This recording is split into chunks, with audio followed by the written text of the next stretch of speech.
Oh. Oh,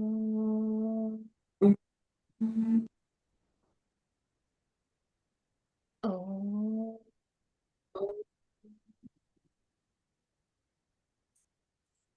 Shri Sairam and welcome to Rasam with Raj. Rasam is a dish known for bringing together ingredients and spices that soothe the body and comfort the mind.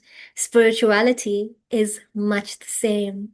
Joining me for our Navarathri special as a representation of Devi Lakshmi is Simi Ramdutt. Simi, welcome to Rasam.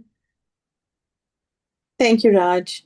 I swear by Rasam, first of all, whenever you need something to pick you up and really just nourish your soul and help you get better. But also, thank you so much for having me. I really appreciate it. Of course. And I want to start off with your journey of spirituality and what you feel was your earliest connection and recollection. Um, my mum and dad always had us praying from the time that we were little. So I think, I was born into um, a family of devout Hindus. And, growing up, we always were happy to celebrate all of the big, the celebratory things like Diwali. But we also observed, there's a lot of things we observed. My mom observed Kavadi, Yeah. um, you know, um, and then it's Pitar Park and Navarathri, and the meaning of those things didn't become clear until much later on in life. Yeah. When, after my biological dad died of 16, and, we went basically back to the Divine Life Society of South Africa.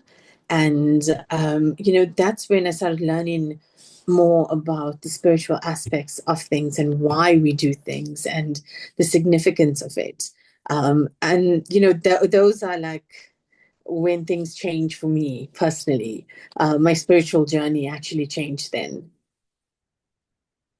I think that it's a beautiful thing when you are raised with faith, but you also find your own connection with it.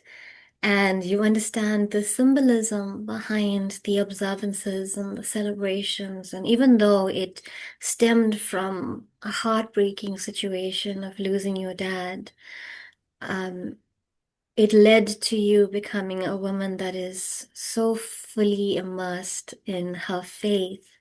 And that's something that I know a lot of the people who follow you online also notice when it comes to any prayer observance. You never let it go by without taking that moment to be cognizant of it. And you're now a mom. And how have you shared your faith with your baby? Um, I I make sure he goes to satsang. He loves to pray. I want for my child to understand that prayer is not just for when you are feeling bad or when you going through a rough time in life. Prayer is also for when you're happy to give thanks. Um, do you know what I'm saying? So Yeah. it's a lot of people, and it's not wrong. Turn to the Lord in whichever form they perceive Him to be when things are rough and going bad, and you're really down and out.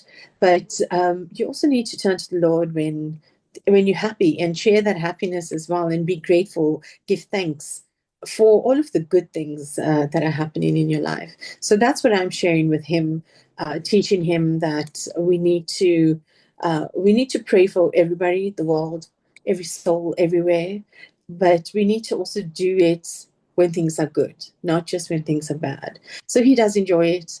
He does enjoy. We do daily chanting in the evening, and we do Agnihotra. I don't know if you know what that Yeah. is, but we do Agnihotra every evening because in the morning it's a bit early sometimes, or we're getting ready for school.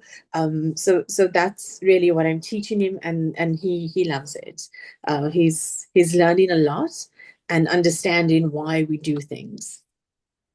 I think it's so special the ways in which you have shared your faith and the closeness that you feel with the divine with your child. And that is a very special gift that he is now receiving. He is learning to remember God at all times, and not only when he is in dire straits or when, he is in need of strength as such. And that is Yeah. honestly a really good thing for him to be learning. And I think it stems from something that I grew up hearing with my parents a lot was the family that prays together stays together. And I feel like Yes. that is something that feels very special as well, to be able to share in that the joy of spirituality with people that you love. And I want to take you through some of the challenges that you faced where you felt like your faith was what pulled you through it.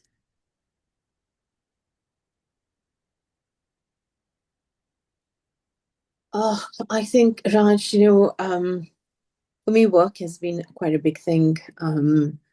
My mom gave us the opportunity to go and study when we finished matric, and I didn't enjoy it the first year. And then she told me, "Look, you're not sitting on your bum."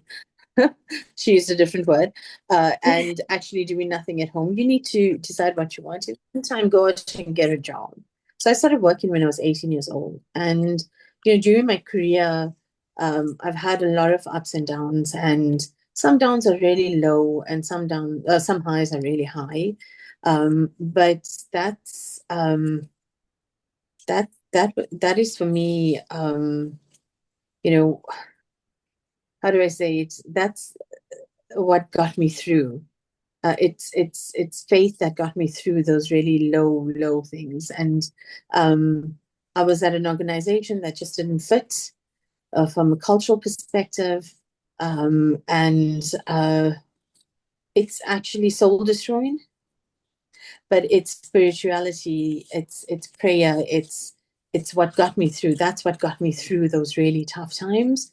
Um, so I don't know if that answers your question. It does. It does. I think oftentimes we don't realize how much of mind space a work situation can take from us. And it's easy to feel so overwhelmed. And it's not to say that you wouldn't feel overwhelmed if you're praying about it, because it is one thing I know. It's that you can pray every second of every day and challenges will still come your way. But it's knowing Yeah, that you're not fighting this alone that can sometimes, absolutely. help you get Absolutely. through that. Yeah. And have there been these moments in your life where you felt like, oh, yes, I can see that is the hand of God? I have actually had some spiritual experiences where it was definitely the hand of God. Um, Again, I'll share something very Yes. personal to me. I was born with something called fibrous dysplasia. At the Mm, time when I was born, it was quite a rare disease. So, I mean, this is so many moons ago now. I refuse to tell you my age. But at the time, 21. so yeah. Um, so as a baby, had an operation, and it was cutting edge at that point in time. And then when I hit around 30, I had to have another operation to have bone replacement done on my leg. And I wasn't feeling well, and I wasn't feeling good about my body. Just was and telling me that there's something wrong, and I just wasn't listening. And I had a dream that my guru came to me and touch my leg. And that's when I got up and realized there's the problem, you know, um, because I just wasn't listening. So he had to do something, the divine had to do something. So, I've had, and everybody experiences that spiritual or spirituality or those divine interventions, so to speak, in different ways. You might not always see it, or you might not remember it, from your dreams, but, those are life-changing moments. Where it reinforces the faith that I have. And, I am Hindu, but I do believe in all religions, because every single religion has the same foundation of being good, being kind, being compassionate, and doing good. So it doesn't matter what religion you are, that there is a higher, for me, there is a higher power out there. Simi, I have to say, what a beautiful divine darshan you experienced. Yeah, it's it's really something that is so special, and I really appreciate that you share that with us. And it's so true that we experience these instances of spirituality in different ways. Sometimes it's a dream, sometimes it's something we see, sometimes it's something we hear, but it just helps us to reaffirm that we're not alone, that there is guidance, there is light, and there is love that is surrounding us. And I think it's so special that you were sort of very gently jolted into listening to the fact that this was the problem. Yeah. Um, I think that we're often, if we're raised Hindu, we're told things like, oh, you must behave or God will punish you. But in actuality, God is so merciful and loving. And this is a perfect example of how gentle the divine really is. Yeah, exactly. Exactly. And we really, we punish ourselves, right? It's not the divine punishing us. And, you know, my now dad, my stepdad, who is my dad as well, he is very spiritual. He reads a lot. And, it's nice to have those conversations with somebody so learned. It's, this is our hell that we are currently living, Yeah. you know. So we have the perfect opportunity to change our lives and change other people's lives and, create good karma out there. So, people need to actually just do it. Yeah, just do it. Just be that kindness, be that joy, be that gentle hand, and bring love wherever we Yeah. possibly can. And Yes. you mentioned the chanting that you do daily with your baby and these discussions with your dad. Has there been a particular scripture or chant that you feel has resonated deeply within you? Um, I um I do. I'm personally a Lord Shiva fanatic. But we do the Shri Ram chant every day. So we do the different versions of Om Shri Ram, and before we do the Agnihotra, and as I know, as from a caste system perspective, when we do the sacred the thread ceremony, which is the Jano, they actually give our sons a mantra. Mm, They haven't done Keshav's yet, but when he was born, he got the Om Namo Bhagavate Vasudevaya mantra. So we don't really discriminate. yeah. We are sticking to the Sri Ram mantra. Swami Sahajananda of the Divine Life Society of South Africa actually gave it to all of his devotees. So we do try. It's not easy listening to a spiritual head, or a guru. Who's certainly not God realized or anywhere near close to being as amazing as they are, but you do try. Yeah. So that's the one we use, and that's the reason why. I think it's so true that it can sometimes be a challenge. Um, we hear these directives and we look to people who are more learned than we are, and it takes a certain amount of surrender from the world and steering away from the material aspects. And we all struggle with that. I know I personally. Um, and I think when you mentioned being a Shiva fanatic, that's my guy. So I completely relate. He's the perfect man, the perfect husband, the perfect father. But I also had this connection with Lord Vishnu. And so one of my favorites is from the Sri Rudram, and it's just where the Namakam and Chamakam meet, and it's Namo Rudraya Vishnave Mrityurme Pahi. You, Vishnu and Shiva, you both save me. And so, um, I don't know if it sounds like I'm threatening them, but I am asking that they both Yeah. come to the party already. And I think that's one of the brilliant things about life is that we're not bound to just one deity, one path. And that is something that is so special. And you've mentioned that your mom has observed different festivals, but what would be your favorite and why? Navarathri for sure. Um, I it, Navarathri represents Durga and how she defeated what was his name? Uh, tell you now, what was his name? Is it Mahishasur?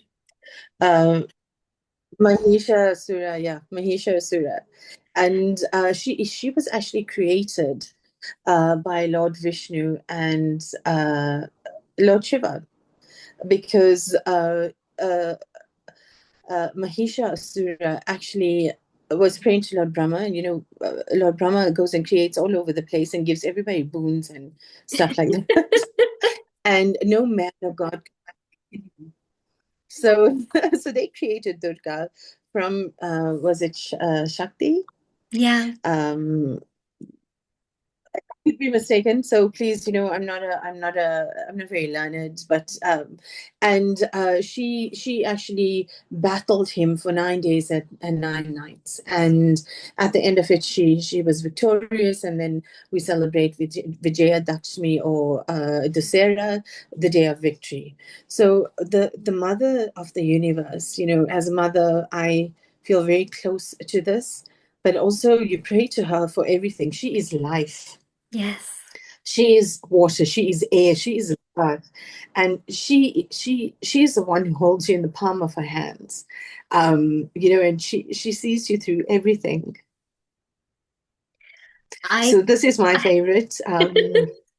I can definitely understand. Yeah. Because yeah, it's quite poetic in a way because uh, you know um, she's so strong, and she really she she's just fierce. She destroys negativity. She grants strength. And those are the things that we need to look at in life. And when you pray to the Mother of the Universe, you're praying to her for just giving you life and holding your hand throughout that life. So this is why it's my favorite. My mom was always very staunch in this. We had a couple of health issues as we were growing up. Mm. My sister also got very sick, and my mom made sure that she did the Navaratri prayers every single year we observed. And you know, I don't know. That's just my feeling. I feel very, very, very close to this. Yeah. I think that So many people will But relate I enjoy all to. of them.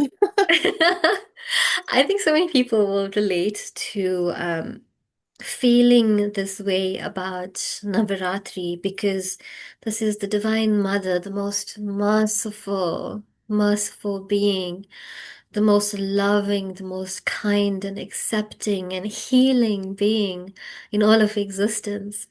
And But she's also the most ferocious. yes, She is the most scary one, and that's the type of protection that you want in your life. You want yes, that Kali Ma to come out when, to protect those around you, to protect yourself, to protect your children, to protect your family, your parents, and so it's yes, it's a soft side to her, but also there's that nobody can mess with her side. yes. Nobody, not the gods, not anybody can mess with her. She is everything.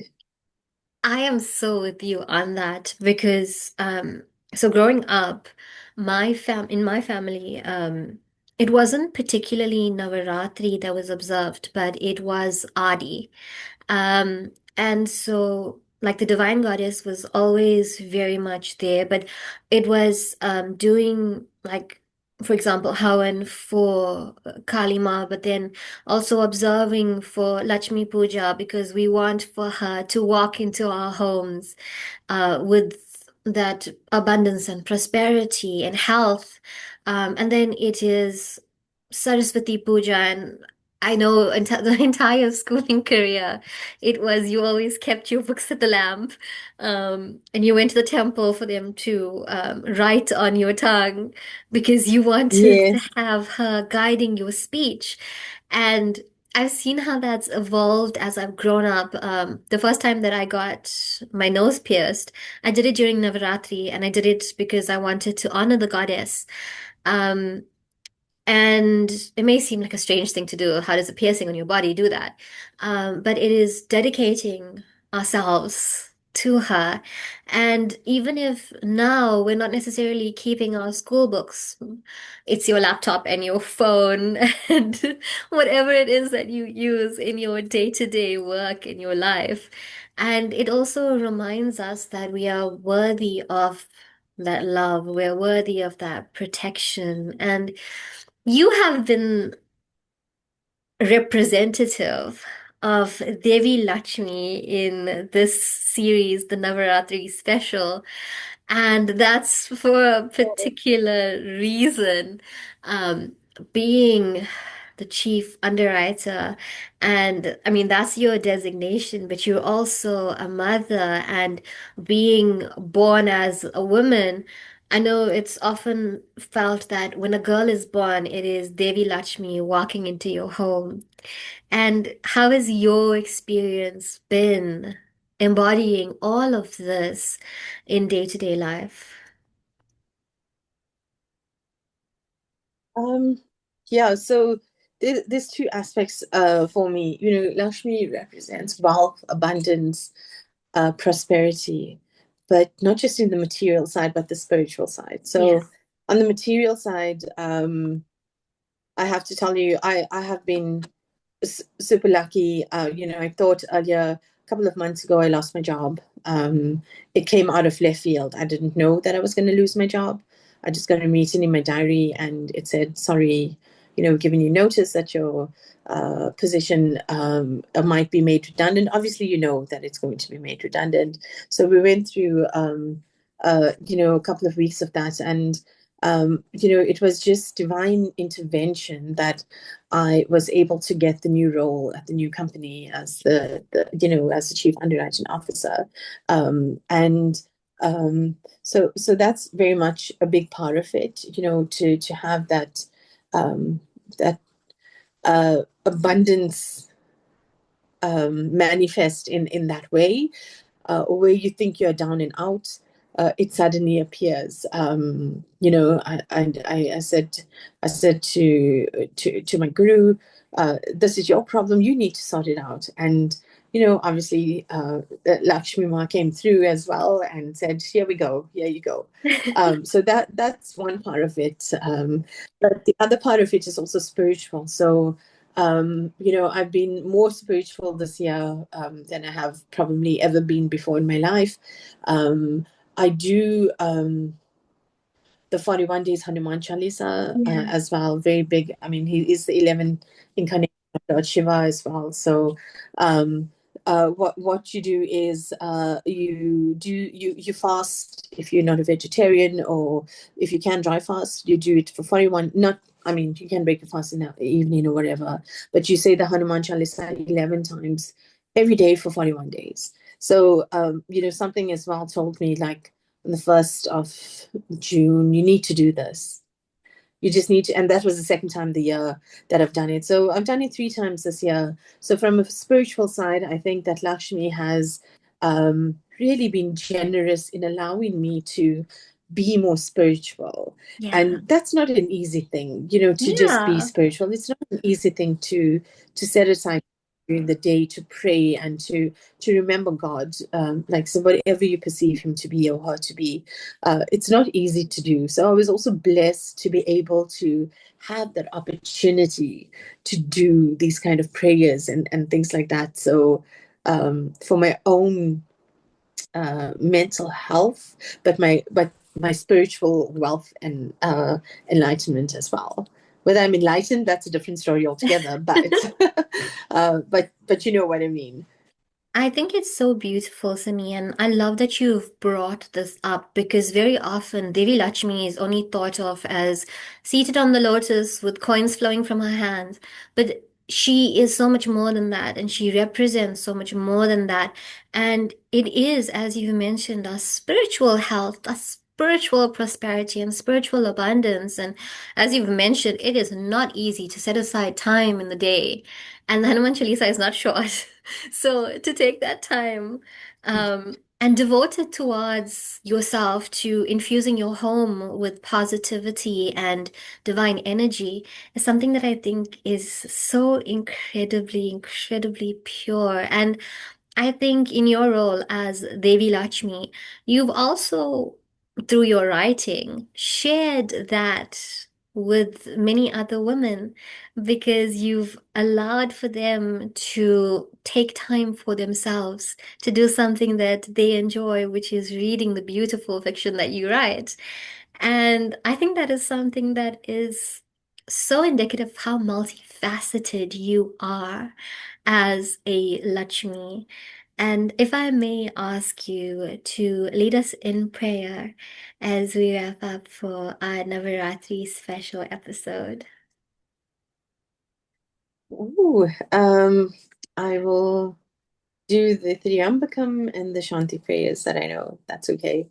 Perfect. Om Triambakam Yajamihe Skandim Pushtivartanam Durvarukamiva Vandanam Mrityormukshemamrita. Om Sarvesham Swasti Bhavatu Sarvesham Shanti Bhavatu Sarvesham Unam Bhavatu Sarvesham Mangalam Bhavatu Sarve Bhavantu Sukhina Sarve Shantu Niramaya Sarve Vadrani Pashantu Makashe Digabhagavet. Om Asadoma Satgamya Tamasoma Jyotirgamya Mrityormamritam Gamya. Om Purnamida Purnamidam Purnat Purnamidachate Purnasya Purnamadaye Purnameva Vashishyade. Om Shanti Shanti Shanti. Shri Satguru Bhagwan Ki Jai.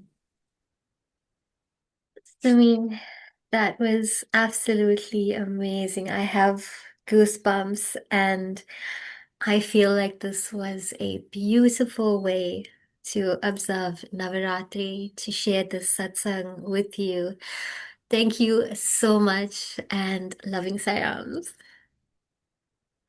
Thank you, Raj. I just want to thank you for everything you're doing for our communities, sharing these kind of posts that you do. You are an amazing woman. You're an amazing human being. Your love and abundance that you put out into the world is so well received by everybody. We thank you. We love you. And just keep on being as amazing as you are. I'm gonna go because I think I've bawled quite a bit for today. I No, but appreciate you so much. yeah. All right.